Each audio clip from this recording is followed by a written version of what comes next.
Hola, soy Karina Mariani y estos son mis editoriales. El editorial de hoy: la humanidad no es una plaga. ¿Los eugenésicos? Sí. Hace pocos días, el renombrado científico Miguel Beato, en los umbrales de su jubilación, dijo al diario español El País, abro comillas: lo peor que ha aportado la medicina es que somos demasiados humanos. Somos una plaga para la Tierra. El ser humano no evoluciona ya porque la medicina y los cuidados hacen que el que no tiene capacidad para competir biológicamente siga adelante y tenga hijos. El genoma humano ya no evoluciona, involuciona.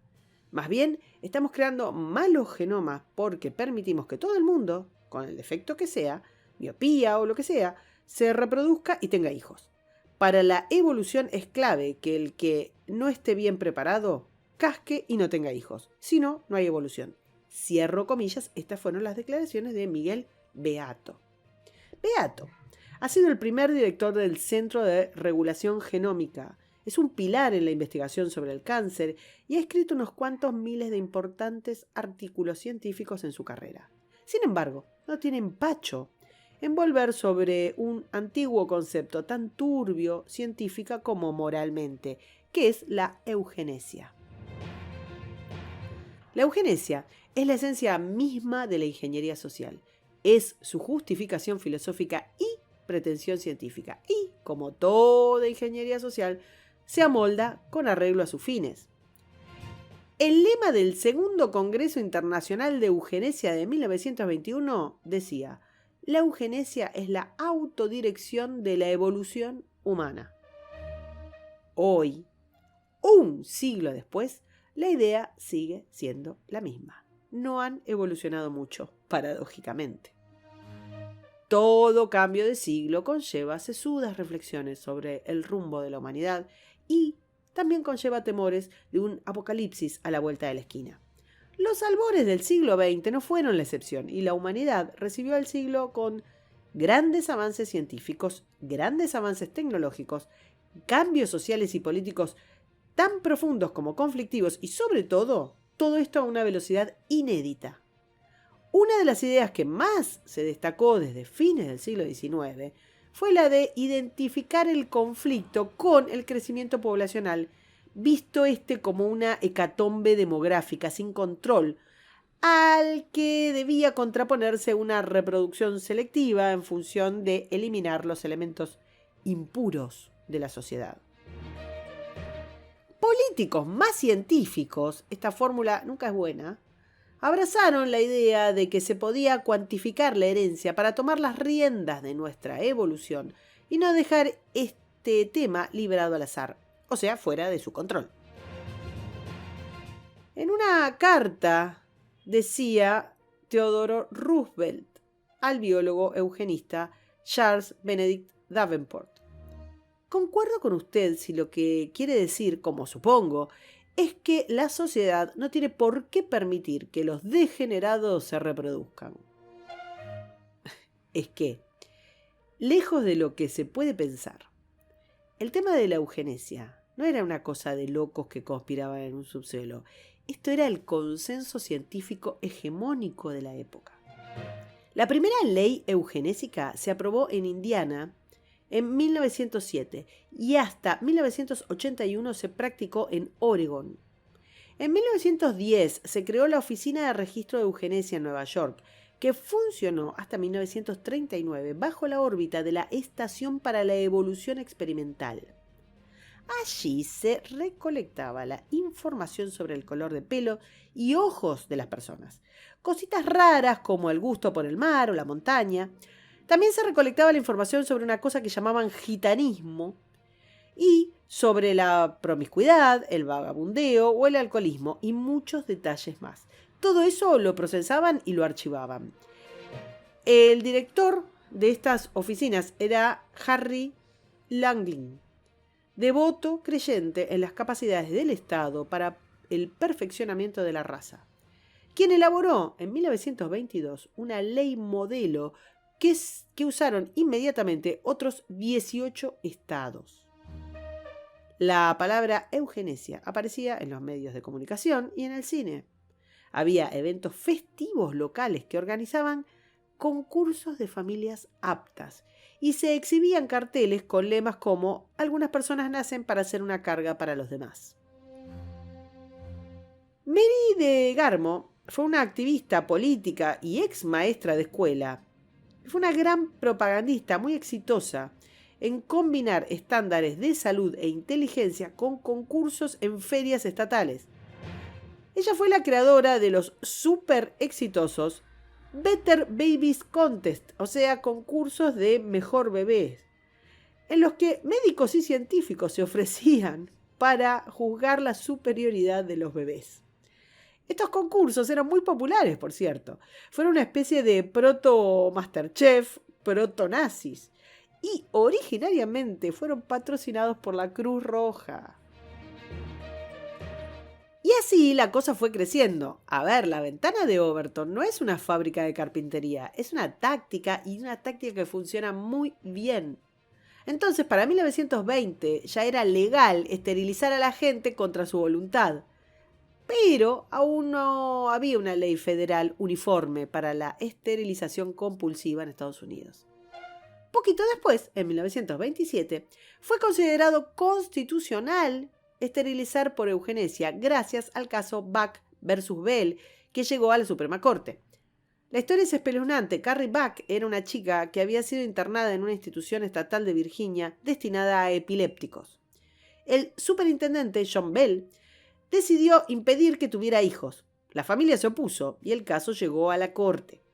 Los jueces, tras aceptar que tanto ella como su madre y su hija eran débiles mentales y promiscuas, votaron 8-1 a favor de esterilizarla, sosteniendo además que no solo era constitucional, sino que era irresponsable no hacerlo. Abro comillas sobre lo que decía el veredicto escrito por el juez Oliver Holmes. Esto decía el juez: es mejor para todo el mundo si, en vez de esperar para ejecutar a los descendientes degenerados por algún crimen o dejarlos que se mueran de hambre por su imbecilidad, la sociedad puede prevenir que aquellos que son manifiestamente inaptos se reproduzcan. 3 generaciones de imbéciles son suficientes. Esto decía el veredicto del 2 de mayo de 1927. En los años 30 ya la esterilización creció exponencialmente. Se esterilizaban sordos, ciegos y gente que tenía un extraño diagnóstico médico, pauperismo. Sí, señores, se los esterilizaba por pobres. Lo que se había normalizado era considerar a las personas una plaga, una rémora que ponía en peligro el bien común. Los criterios de indeseabilidad serían, por supuesto, arbitrarios y cambiantes, pero ya se habían abierto las mismísimas puertas del Averno. El programa Eugenetics Board de Carolina del Norte, que operó entre 1933 y 1977, tenía como parámetro de esterilización un coeficiente intelectual de 70 o menos, y pasó por el quirófano a miles de menores a partir de los 10 años. Los funcionarios locales más rasos estaban en posición de recomendar esterilizar personas. Gente así nomás, y sus peticiones eran mayormente aceptadas. En muchos estados el color de la piel pasó a ser otro criterio aceptable. Las esterilizaciones forzosas se aplicaron en 32 de los 50 estados de Estados Unidos y recibieron el visto bueno de 5 presidentes norteamericanos: Taft, Wilson, Hoover, Coolidge y Roosevelt. Las políticas de higiene racial fueron populares mundialmente e inspiraron la legislación y la práctica nazi. El 14 de julio de 1933, a los pocos meses de llegar al poder, Hitler usaba la filosofía de la pureza para promulgar la ley de prevención de la descendencia con enfermedades hereditarias, que imponía la esterilización forzosa de todas las personas con trastornos mentales o neurológicos, con ceguera, sordera, malformaciones o alcoholismo. Su redacción se inspiraba palmo a palmo de la ley de Langley. El criterio de pureza étnico y religioso correría por canales más cruentos, los del exterminio directo. Langley a menudo se jactaba de que sus leyes, modelo de esterilización, habían sido implementadas en las leyes de higiene racial de Nuremberg de 1935. Luego de la Segunda Guerra Mundial, la eugenesia quedó ligada al nazismo y sus orígenes previos, que son los que estamos describiendo, los orígenes previos al Tercer Reich, fueron bastante olvidados, pero lo cierto es que la eugenesia se extendió por países como Japón, Australia y Canadá. Es arduo buscar inocencia en esta nueva andanada eugenésica que estamos viendo en estos días. Lo cierto es que la idea necesita legitimación social y para eso es necesario el machaque de sus consignas. Antes eran la pureza racial y hoy es la pureza verde y sustentable. Durante la llamada era progresista, la eugenesia logró ser considerada un método para preservar los grupos dominantes, considerados ellos los mejores de la población. El movimiento eugenésico recibió amplios fondos de diversas fundaciones corporativas como la Carnegie Institution, la Fundación Rockefeller, Harriman o Kellogg's. Gracias al flujo de fondos, la eugenesia fue ampliamente aceptada en la comunidad académica, otro método que nos puede sonar bien familiar. Para 1928 había 376 cursos universitarios en las principales universidades de Estados Unidos, donde más de 20.000 alumnos estudiaban la eugenesia en su plan de estudios. Había una extensa red de científicos dedicados a proyectos para, abro comillas, investigar sobre la herencia en la raza humana y enfatizar el valor de la sangre superior y la amenaza para la sociedad de la sangre inferior, cierro comillas. Se crearon grupos de lobby promoviendo la legislación eugenésica, pero fue la aceptación pública y masiva la razón por la cual se aprobó dicha legislación. Las excusas y justificaciones se maquillan, pero la idea de que la especie humana es peligrosa y necesita poda y tutela pervive en la multitudinaria corriente, que señala a nuestra especie como una plaga, una especie de menor valía y dignidad, que debe ser acotada siempre por un bien superior. Se equivocaba el economista Thomas Malthus cuando advertía en 1798 que la combinación del crecimiento lineal en la producción de alimentos y el crecimiento exponencial en la población nos encaminaba hacia una hambruna inevitable. Malthus inundó al mundo de una alarma errónea. La producción de alimentos creció más rápido que la población, de modo que podemos alimentar a los 8.000 millones que somos hoy. Pero a pesar de la evidencia del yerro, seguimos llenos de malthusianos histéricos. Esto significa que el problema no es científico, sino ideológico. Los científicos, después de todo, son seres expuestos a las presiones políticas y a las modas ideológicas. Por eso, la arbitrariedad de lo que se considera óptimo o plaga depende de sus prejuicios y de sus pánicos. Miguel Beato no escapa a la regla, como no lo hace el naturalista británico David Attenborough, que insiste en que los humanos somos una plaga sobre la Tierra, mientras insta a controlar el crecimiento de la población para sobrevivir. Los ejemplos se amontonan. El ser humano es la peor plaga del planeta, dijo hace poquito tiempo Tania Castro, la directora de un festival de fotografía hecho en la Universidad de Valencia, mientras que el vicerrector de esa universidad, Antonio Ariño, sostenía que este festival tenía por función convertir la fotografía en documento de lo que hacemos mal para cambiar nuestras conciencias. Así dejamos de ser la peor plaga.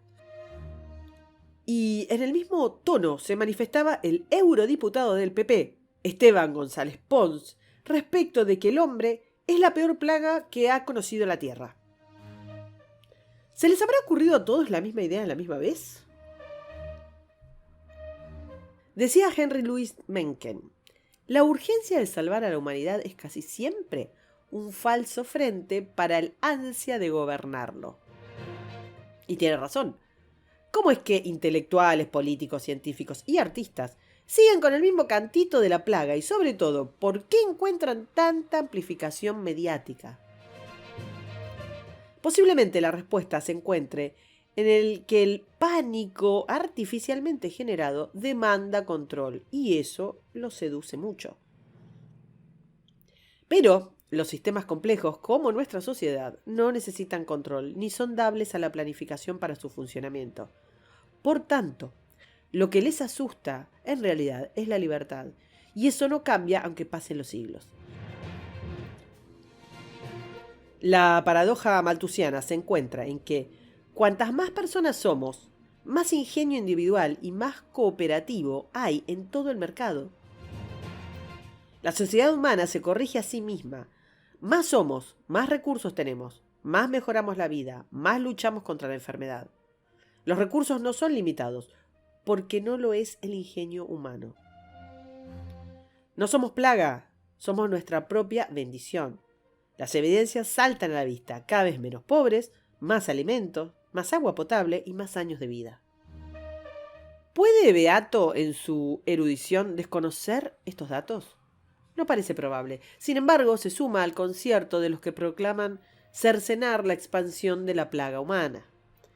Aunque, por cierto, todos ellos nunca empiezan por casa a aplicar sus recomendaciones, ¿no? La eugenesia sigue vigente porque es un instrumento más de la ingeniería social, de esa ideología que pretende diseñar a la sociedad, arrogarse el derecho de decidir qué cosa es el bien común, qué cosa es la felicidad, qué cosa se debe resetear. Un mero mecanismo de control que demanda, fanáticamente, que nos autopercibamos una plaga. Acá hay otro resabio nazi, el de repetir una mentira hasta que algo quede. Old habits die hard. Para escuchar todos los editoriales, suscríbete, me gustealo, compartilo y nos vemos en la próxima. Muchas gracias.